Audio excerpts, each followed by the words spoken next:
Hello and welcome to Lorbek Luxury Cars. I'm Harry, and as you can see, I'm not in the driver's seat at the moment, and for very good reason. Why? Because today I'm being chauffeured in a very special car, a car that throughout the world is revered for being the most opulent, the most luxurious, and the most admired car to grace the roads.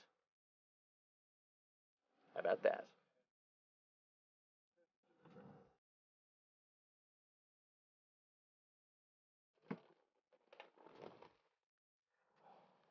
6.1 metres long, the Phantom EWB is a whole 25 centimetres longer than the standard Phantom, and its two-tone grey. There's absolutely no doubting this Phantom's presence.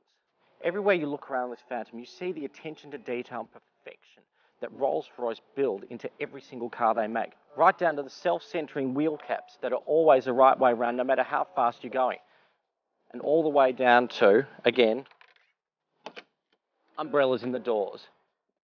But don't think all the space is just confined to the cabin.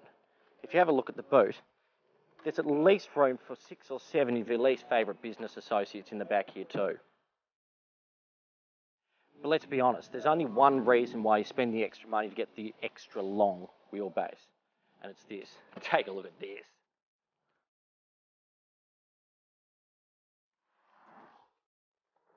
Now that extra 25 centimetres of length all went into the wheelbase, and it all went into the wheelbase, and then they put it all into the back seats. Look at this. I can't even touch the front seats. It's absolutely ludicrous. I've never been in a car with this much room. It's crazy. And plus, these doors are so massive and so heavy, they had to install a button so you could close the door. Now the back here, every luxury feature you can think of is present. I've got everything from just vanity lights, vanity mirrors right here so I can look at myself. Don't know why I'd want to do that. And how about this? Full blackout privacy curtains. So none of the plebs can see me as I'm going along. Perfect. Now in the back here, it's not just all about curtains and drapes. I've also got hidden behind here very neatly the screen so I can see what's going on. I can pull up all my entertainment features. I've got picnic tables right here, which I have to be honest are a bit silly because look how far away I am from them. They're probably footrests, but they're very nice footrests at that. I've got a refrigerator, climate control settings, heated seats, a little keypad here so I can presumably call my favourite business associates, iDrive control, banging sound system, ashtrays, window switches, absolutely everything I need to control the whole world is available to me right at my fingertips, right in this seat here. Pretty awesome stuff, I'm sure you'll agree.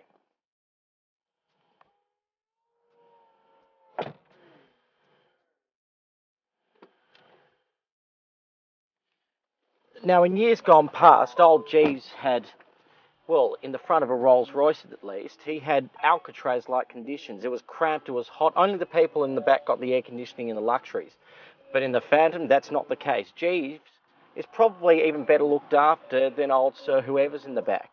Everything from just down to this, push this little organ stop here as a matter of fact, and boom, Jeeves has sat-nav. He pushes it again, away goes the sat-nav. He's got his climate control. He's got a thing to tell him what he's driving. A Phantom, as it turns out.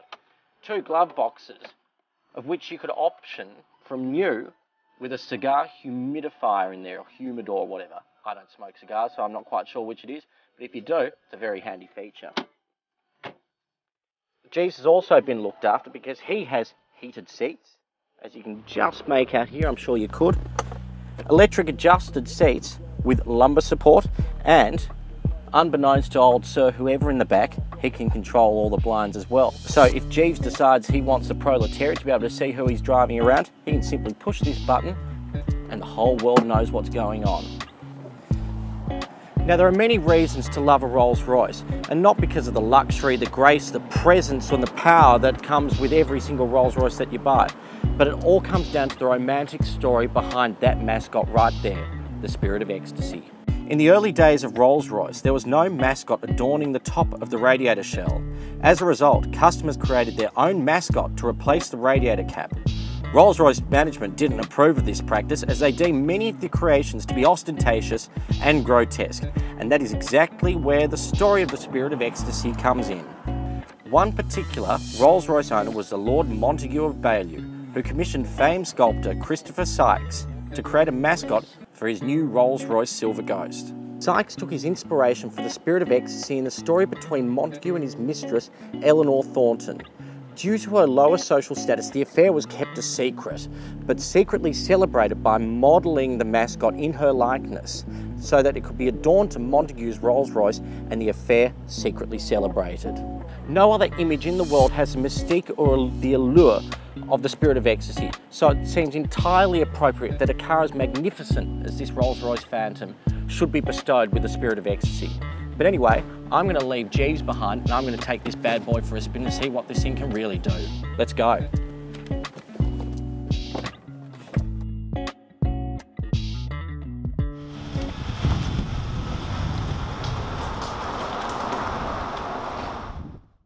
Now, as you can see, I'm driving round the streets of Melbourne, in relatively heavy traffic, and you might think that it'd be a bit of a nightmare driving a 6.1 metre behemoth of a vehicle through, such narrow, busy streets. But alas, it's not. I'm trying to think of a car that it's similar to driving, what the feel is like. The one car that really does stand out as being a car that really does feel like driving has to be a big Range Rover, a Range Rover Vogue. And I say that for a number of reasons. One, everyone looks at them and think that it's a silly car to drive. They're so big, they must be difficult to drive. But the reality is, because of the shape of them, they're very square, so you're always able to see every single corner. And in this car, it's exactly the same sensation. I'm looking out over the dashboard here, and I can see every single corner of the car, and I look out my side mirrors, and I can see every corner of the back of the car. It makes it much easier to see, because in modern cars now, the bonnets all disappear for better drag coefficiencies and all that sort of rubbish. But in this, they're not concerned about that. They're just concerned about proportions and shape. And that's exactly what we've got going on here. I'd even go as far to say that this car is an easier car to drive than just about any modern car on the road. I mean, like the Range Rover, it's very, very light. The steering is, that's all you have to do. It's as simple as that. The pedal feel, light, the brakes, just so much as look at them and think about them. The car's stopping, and it stops so well. It's just an unbelievably easy car to drive.